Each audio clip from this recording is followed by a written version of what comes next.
ஹாய்ங்க. இன்னைக்கு நம்மளோட Crazy super கிச்சன்ல பூண்டு மிளகு குழம்பு தாங்க ரெடி பண்ண போறேன். வாங்க பார்க்கலாம்.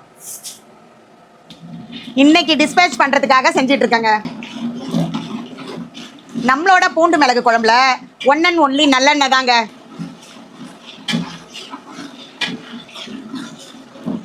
மனமே ஜம்முன்னு வருது. இந்த பூண்டு மிளகு குழம்புல எந்த வித ப்ரிசர்வேட்டிவும் நான் கலக்கலைங்க.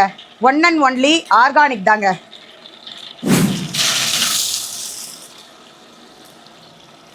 ஆர்டராக இருந்தாலும் சரி, ஒரே ஒரு ஆர்டராக இருந்தாலும் சரி, அன்னன்னைக்கு செஞ்சு அன்னன்னைக்கு கொடுக்கறது தாங்க எனக்கு பிடிக்குது.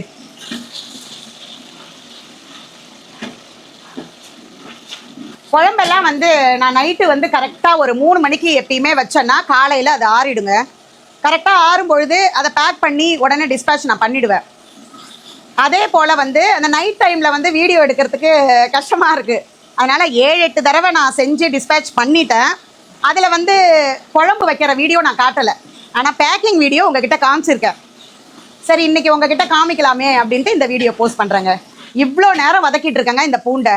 என்ன காரணம் அப்படின்னா, கோல்டன் ப்ரௌனில் வரணும் பூண்டு.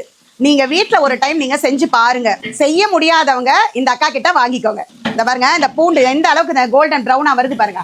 இப்படி வரணுங்க. நீங்கள் வீட்டில் செஞ்சால் கூட இந்த எண்ணெயிலேயே அது வதங்கணும்.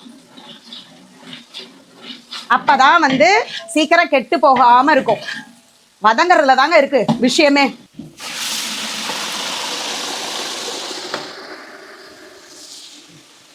நம்மளோட கிரேசி சூப்பர் கிச்சனோட பூண்டு மிளகு குழம்போட மசாலாவை ஊற்றியாச்சுங்க.